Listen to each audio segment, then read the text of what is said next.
Hello दोस्तों, स्वागत है आपके अपने इस YouTube चैनल में। मेरा नाम है रनीन सेन और इस YouTube चैनल का नाम इलेक्ट्रिक्यूल है, जिसमें हम इलेक्ट्रिकल के सब्जेक्ट्स, इलेक्ट्रॉनिक्स और इंस्ट्रूमेंटेशन के सब्जेक्ट्स लेके आते हैं आप लोगों के सामने। तो माय फ्रेंड्स, हमने प्रोटेक्शन सिस्टम या फिर electrical power system protection start कर दिया था। ठीक है, इलेक्ट्रिकल पावर सिस्टम प्रोटेक्शंस में हमने बेसिक प्रोटेक्शन की डेफिनेशंस देखी और बेसिक जो प्रोटेक्शन स्विचेस जो यूज़ होते हैं प्रोटेक्शन के लिए, उसके बारे में स्टडी किया था। ठीक है, तो देखिए एक बार मैं रिवाइज करवा देता हूँ कि प्रोटेक्शन स्विचेस जो हमने स्टडी किया था, सबसे पहले हमने प्रोटेक्शन स्विच के बारे में जो स्टडी किया था वो था फ्यूज़। दूसरा हमने स्टडी किया था लाइन आइसोलेटर और तीसरा हमने स्टडी किया था लोड इंटरप्टर, है ना। तो सीक्वेंस जो हमने प्रोटेक्शन स्विचेस का जो स्टडी किए थे, सबसे पहले फ्यूज़, उसके बाद लोड इंटरप्टर, उसके बाद हमने लाइन आइसोलेटर के बारे में स्टडी किया था। देखिए फ्यूज़ का जो प्रोटेक्शन जो होता है वो किस कंडीशन में ऑपरेट होता है, वो मैंने बताया था कि एट फॉल्टी कंडीशन में हम फ्यूज़ का यूज़ करते हैं। दूसरा हमने ये देखा था कि लोड इंटरप्टर हम कब यूज़ करते हैं, जब रेटेड कंडीशन में हम लोड इंटरप्टर का यूज़ करते हैं। तीसरा हमने देखा था कि लाइन आइसोलेटर जो प्रोटेक्शन स्विच है वो कब यूज़ करते हैं, वो हम नो लोड में यूज़ करते हैं। तो ये एक बेसिक प्रोटेक्शन स्विचेस के बारे में, तीनों के बारे में हमने पढ़ा था। ठीक है, तीन अलग अलग स्विचेस के तीन अलग अलग ऑपरेटिंग कंडीशन होती है। ठीक है, वो मैंने अभी डिस्कस किया। अब देखो, जब हम सर्किट ब्रेकर के बारे में स्टडी करेंगे तो सर्किट ब्रेकर कोई भी कंडीशन में ऑपरेट होता है, चाहे वो फॉल्टी कंडीशन हो, चाहे वो नो लोड की कंडीशन में हो, चाहे वो कहना चाहिए रेटेड कंडीशन में हो। तो वो किसी भी कंडीशन में सर्किट ब्रेकर आपका परफेक्ट फिट बैठता है प्रोटेक्शन के अंदर। तो हम स्टार्ट करते हैं फिर सर्किट ब्रेकर से आज की क्लास। तो देखिए सर्किट ब्रेकर की डेफिनेशन जैसे कि मैंने यहाँ पे लिखा हुआ है कि इसका काम क्या होता है। इसका काम होता है सर्किट को बनाना और तोड़ना। ठीक है, कैसे इसको मतलब परफेक्ट डेफिनेशन क्या होती है, it can make or break a circuit, it can make or break a circuit when it receives signal from protective relay.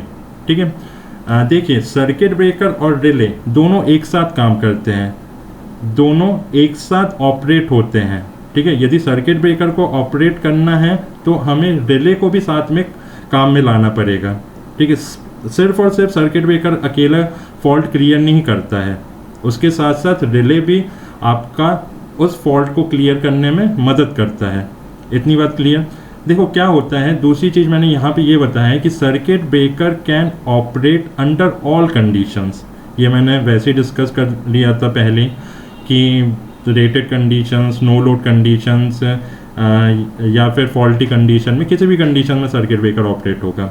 मगर ये तभी ऑपरेट होगा जब इसको सिग्नल जब इसके पास सिग्नल मिलेगा कहाँ से, प्रोटेक्टिव रिले से। रिले के बारे में अभी हम डिटेल में नहीं जाएंगे, रिले के बारे में हम डिटेल में जाएंगे बाद में। कितने टाइप के रिले होते हैं, टाइप्स ऑफ रिले के अलग अलग क्या रिले का काम होता है, वो सब हम बाद में डिस्कस करेंगे। अभी तो हाल फिलहाल हम ये देखेंगे कि कैसे सर्किट ब्रेकर फॉल्ट आने के बाद ट्रिप करता है। ठीक है, फॉल्ट आने के बाद ट्रिप करता है। देखो ये आपके सामने एक डायग्राम बना है, फिगर बना है सर्किट ब्रेकर को समझने के लिए। यहाँ पे एक बहुत प्यारा सा एक फिगर बना के रखा है मैंने। ठीक है, अब हम ये समझते हैं कि ये सर्किट ब्रेकर ट्रिप कैसे होता है। ठीक है, देखिए ये डायग्राम में जो मैंने सर्किट ब्रेकर समझाने के लिए, ट्रिप करने के लिए जो डायग्राम बनाया है, उसमें देखिए जो लेफ्ट हैंड साइड वाला जो पोर्शन है, ठीक है, ये आपको दिख रहा है शायद, एक बार मैं इंडिकेट कर देता हूँ। ये देखिए, ये बिल्कुल आपके लेफ्ट हैंड साइड में देखिए, ये एक वायर है, ये आपका वायर है। ठीक है, इसको हम कहते हैं करंट कैरिंग वायर, है ना, करंट कैरिंग वायर। अब देखो क्या होता है, अब होता ये है कि जैसे ही करंट रेटेड करंट से ज़्यादा हो जाता है, मान लीजिए सिस्टम का कोई अपना एक रेटेड करंट होगा, उसी करंट तक वो काम करेगा, उससे ज़्यादा करंट चला जाएगा तो वो काम नहीं करेगा, फिर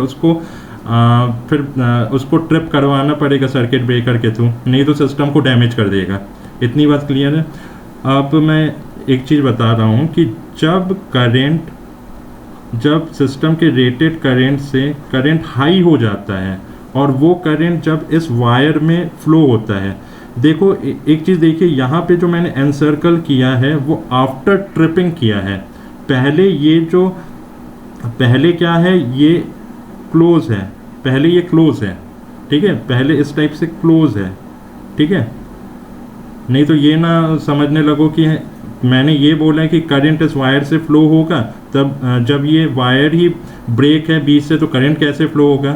बिफोर ट्रिपिंग द सर्किट ये पहले इस टाइप से क्लोज है, ठीक है, ये क्लोज है, तो क्या होगा, इसमें क्या करेगा, करंट फ्लो करेगा, इस वाले वायर में करंट फ्लो करेगा, है ना, ठीक है।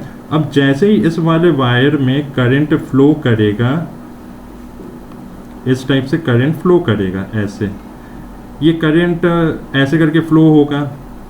फ्लो करने की डायरेक्शन मैंने बता दिया।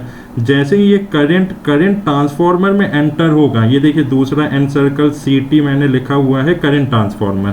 तो जैसे ये करंट ट्रांसफार्मर में एंटर होगा तो ये क्या है, प्रोटेक्शन करंट ट्रांसफार्मर है। और प्रोटेक्शन करंट ट्रांसफार्मर का काम क्या होता है, करंट को स्टेप डाउन करने का काम प्रोटेक्शन करंट ट्रांसफार्मर का होता है।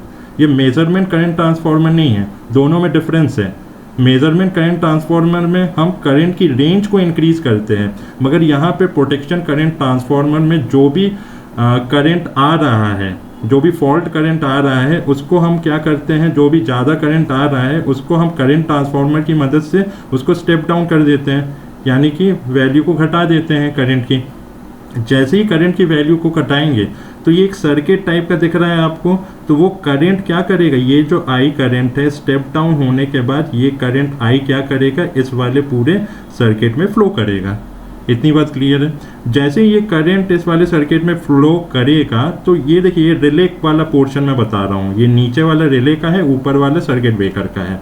और मैंने क्या बताया था, रिले और सर्किट ब्रेकर एक साथ काम करते हैं। किसी को सर्किट ब्रेकर को ट्रिप करने के लिए रिले और सर्किट ब्रेकर एक साथ काम करेंगे।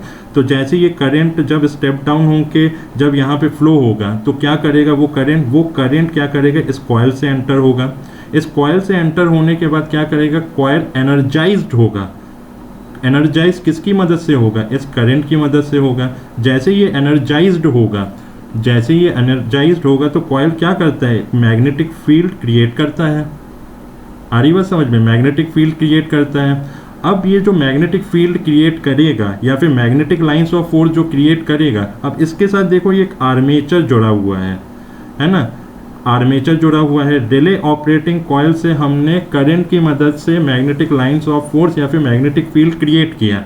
जैसे ये मैग्नेटिक फील्ड क्रिएट करेगा तो ये क्या करेगा, इस टाइप का जो रॉड दिख रहा है ना, रॉड टाइप का, ये देखो टी शेप का जो दिख रहा है, ये रॉड है, इसको हम कहते हैं आर्मेचर। और रॉड के साथ एक स्प्रिंग कनेक्ट है। तो क्या करेगा, ये मैग्नेटिक लाइंस ऑफ फोर्स इस आर्मेचर को अट्रैक्ट करेगा, है ना, मैग्नेटिक लाइंस ऑफ फोर्स ये आर्मेचर को अट्रैक्ट करेगा। जैसे ये अट्रैक्ट करेगा तो ये क्या हो जाएगा, ये जो आर्मेचर का वाला जो रॉड है ये डाउन में चला जाएगा, ठीक है, ये डाउन में चला जाएगा। और जैसे ये डाउन में चला जाएगा, देखो पहले ये सर्किट क्लोज ओपन था, अब ये सर्किट क्लोज हो जाएगा जैसे ही आर्मेचर डाउन में चला जाएगा, अट्रैक्ट होने की वजह से। किसके द्वारा, मैग्नेटिक लाइंस ऑफ फोर्स के द्वारा। कैसे क्रिएट हुआ, करंट से क्रिएट हुआ मैग्नेटिक लाइंस ऑफ फोर्स। तो अब ये डाउन में चला गया तो ये सर्किट ब्रेकर का सर्किट बन गया, सर्किट ब्रेकर का सर्किट बन गया। तो सर्किट ब्रेकर का जैसे ही सर्किट क्लोज होगा तो ये डीसी सोर्स कनेक्ट है, इस डीसी सोर्स की मदद से यहाँ पे करंट फ्लो होगा, है ना, इस डीसी सोर्स की वजह से यहाँ पे करंट फ्लो होगा। अब ये करंट जो फ्लो होगा, अब ये करंट कहाँ पे एंटर करेगा, ये करंट एंटर करेगा, ये रिले, ये current operating coil of circuit breaker में एंटर करेगा, ठीक है, operating coil of circuit breaker में एंटर करेगा, ठीक है। अब जैसे ही operating coil of circuit breaker में एंटर करेगा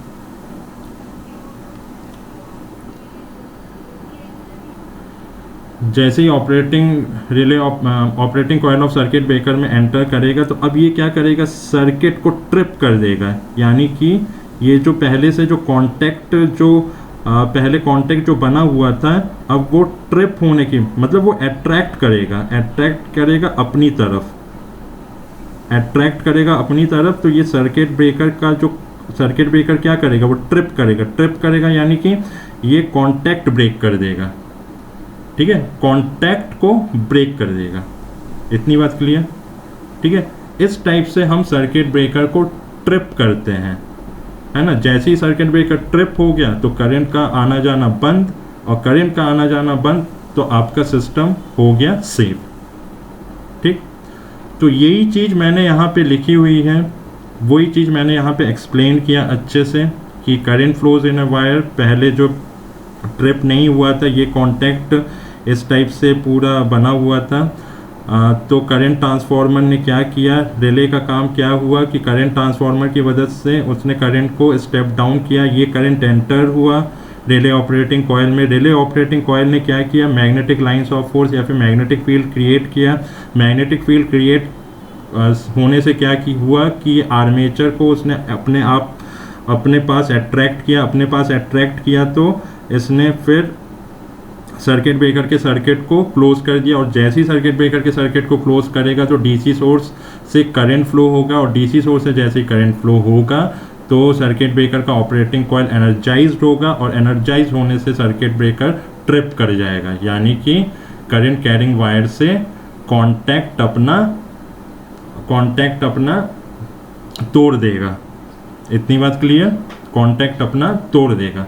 तो ये एक बेसिक वर्किंग होती है किसी भी सर्किट को ट्रिप करने का। कोई भी कंडीशन हो, किसी भी टाइप का फॉल्ट हो, ट्रिप करने के बाद आपका सिस्टम क्या हो गया, सेफ हो गया। ठीक है, इस टाइप से हम सर्किट ब्रेकर से किसी भी सिस्टम को प्रोटेक्ट कर सकते हैं।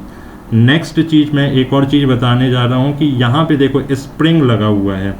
देखो स्प्रिंग का काम क्या है कि जो ये देखो यहाँ पे रिले ऑपरेटिंग कॉइल से जो उसने अपना फोर्स क्रिएट किया है ना, जिसको हम ऑपरेटिंग फोर्स कहते हैं।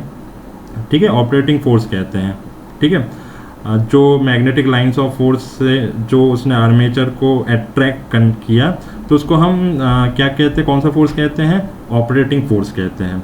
तो अब ये स्प्रिंग का काम क्या है कि स्प्रिंग क्या करेगा, वो उसको अपोज करेगा, वो ऑपरेटिंग फोर्स को रोकने की कोशिश करेगा। तो वही चीज़ मैंने लिखी है कि स्प्रिंग जब आर्मेचर को नीचे जाने से रोकता है या फिर ऑपरेटिंग कॉइल के मैग्नेटिक फील्ड से अट्रैक्ट रोकने की कोशिश करता है तो वो स्प्रिंग करता है। तो स्प्रिंग जब अपोज करता है आर्मेचर के फोर्स को तो उस फोर्स को कहते हैं रीस्ट्रेनिंग फोर्स। तो रीस्ट्रेनिंग फोर्स डेवलप कहाँ से होता है, स्प्रिंग से होता है। इतनी बात क्लियर? अब रिले ऑपरेटिंग कॉइल से जो फोर्स क्रिएट होगा उसको हम कहते हैं ऑपरेटिंग फोर्स। ठीक है, अब देखो रिले में क्या होता है कि दो टाइप के फोर्स होते हैं। ठीक है, दो टाइप के फोर्स जो होते हैं, एक होता है ऑपरेटिंग फोर्स जो कि मैंने यहाँ पे मेंशन किया है। ऑपरेटिंग फोर्स क्या करता है, रिले को काम में लाता है, या फिर ऑपरेटिंग फोर्स रिले वर्क हो रहा है, इसका मतलब होता है रिले वर्क हो रहा है।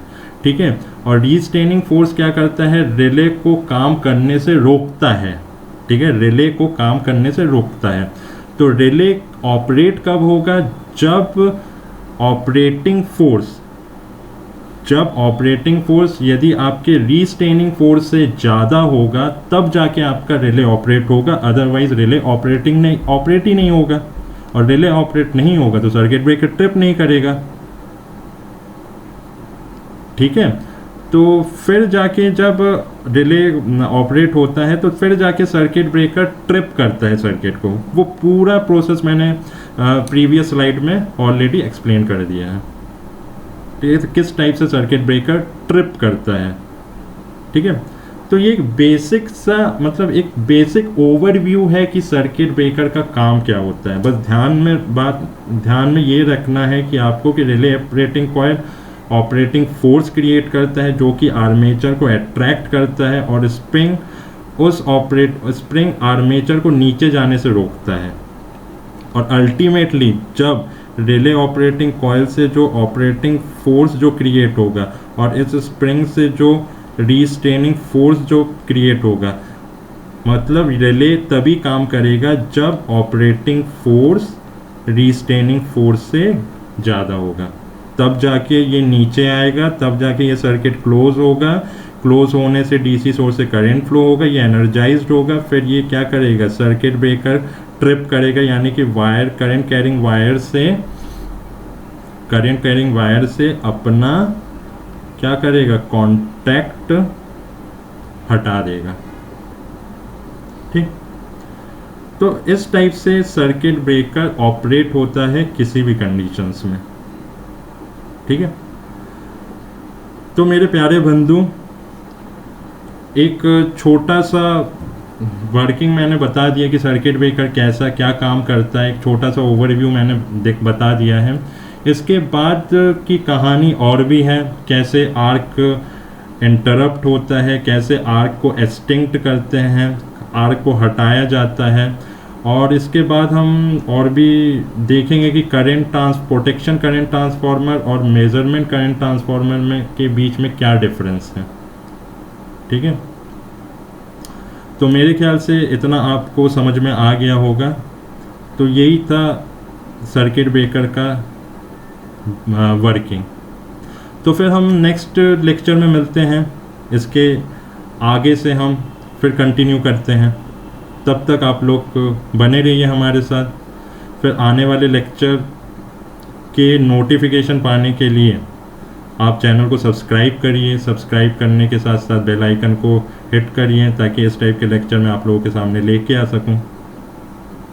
तो गाइस, आज के लिए बस इतना ही। Thank you very much.